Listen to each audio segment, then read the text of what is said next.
It's been a big topic lately, the talk about legalizing marijuana. And in fact, the federal government, launched a task force on marijuana basically to advise on what to do next. We've decided that we want to move forward with legalizing it. The task force is about telling the government how it's best to do that. It'll be led by Anne McClellan, a former deputy prime minister under Paul Martin, who also served as the health and justice minister. But of course, there's a lot of pushback. Some activists, people saying that it doesn't make any sense. The task force has been announced looking at legislation, but even though the government's looking at legalizing it, people are continuing to be arrested for having pot, for smoking pot. And they just say it makes absolutely no sense. To speak about this now, I'm joined by activist Jodie Emery. Good morning. Good morning. So, Jodie, I mentioned there just in the intro about this task force. What is your position? What should the government be doing in the meantime as it moves forward with this task force? Well, the reason Canadians pushed for legalization is because we collectively agree that it's wrong to arrest peaceful, harmless citizens for marijuana possession. The government has been pushed to legalize from the people. They've never really chosen to give legal access to anyone. And that's one of my biggest concerns about the task force.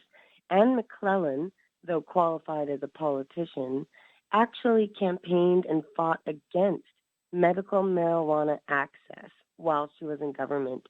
She called marijuana a scourge. So this is an anti-marijuana position. I don't know how someone who's against marijuana can be put in charge of making it legal. Well, that being said, I mean, some people might say she has the experience as health and justice minister. She's a former deputy prime minister. And while, you may feel that she has negative opinion about legalizing marijuana, some might say, well, she has the critical thought and the criticism to be critical of what's happening and to make sure that it's done in the right way. Well, my worry is that this government is taking a position that marijuana is extremely harmful and dangerous and destructive to society. We know that that's not the case. If anything, alcohol is one of the most destructive, dangerous substances, but making it illegal doesn't make it any safer. The problem with this task force is that it doesn't really include any full-out advocates of marijuana. We do have Susan Boyd, who is a smart drug policy expert, and Dr. Mark Ware, who's studying cannabinoids in terms of medical marijuana. But otherwise, you've got mental health and addictions groups, police officers, all the traditional opponents of legalization. It seems that they're looking to introduce a new form of prohibition where it's all strictly controlled and limited. In fact, the Liberal government has said outright that their intent with legalization is to limit access, restrict access, control it. That's all the talk of prohibition. That's all the talk of the Harper government. Canadians don't want marijuana to be legal just so a few licensed producers can make a bunch of money on the stock market. Anne McClellan, by the way, works for the law firm that represents those licensed producers who have been lobbying for shutting down dispensaries. But Canadians want marijuana to be accessible, and the Liberal government used to look at models like Amsterdam or Colorado, but now they're looking at just an extremely strict, limited program, which will certainly not do well with constitutional and court challenges. But again, the government has never willingly given us marijuana access. Every part of marijuana law reform has been ordered by the courts because of activists breaking the law, using civil disobedience to demonstrate that the law is unjust. That's how we've had reform in this country, because of activists like Mark Emery sacrificing, going to prison, and campaigning for decades to make a difference. Jodie, you're talking about the government wanting to limit access to marijuana and the way in which it's being cautious when it comes to legalizing it with this task force. How is that any different than the way the government limits access to alcohol? I mean, we have the Ontario Premier floating the idea of having pot at the LCBO. So controlled, much like alcohol is, how is that prohibition? Well, marijuana looks like it's going to be strictly regulated, almost like a serious narcotic, not like alcohol. I would be very happy if marijuana was made as equally available as alcohol. You can buy it at a recreation center, you can buy it at a barbecue in the park, you can get a license to use it, you can go to a bar and drink and enjoy it and go home and buy some at the store on your way. You can brew your own. So marijuana should be just as equally accessible. That means we need something like the coffee shops of Amsterdam or the vapor lounge model that I actually run with cannabis culture for 10 plus years, where you can come in, join other adults in a safe, welcoming space and access cannabis and use it. But this government, as you noted in the opening, is still arresting Canadians for pot. This isn't really about making money, about the stock market. Legalization should be about civil liberties.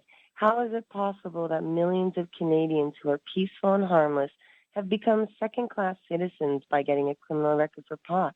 That means you can't get a job, you can't travel, you can lose your kids, you can lose your home. Sometimes you can't even volunteer. And that's not even just with a criminal record for pot. All you need is a police officer to stop you and ask you if you're smoking it. And that happens every 9 minutes in this country. Millions of dollars being spent by police enforcing marijuana laws, keeping many citizens in a second-class group, and mostly, of course, the young, the poor, and the minorities. So marijuana legalization needs to happen, again, not just so stock market companies can make a bunch of money and not just so the LCBO can monopolize it. We need marijuana to be legal because of civil liberties, because of the cost of policing and law enforcement, but also we have a lot of economic growth available that the government is going to deprive us of. We have job opportunities in research, development, marketing, tourism, medicine, agriculture, architecture, manufacturing even.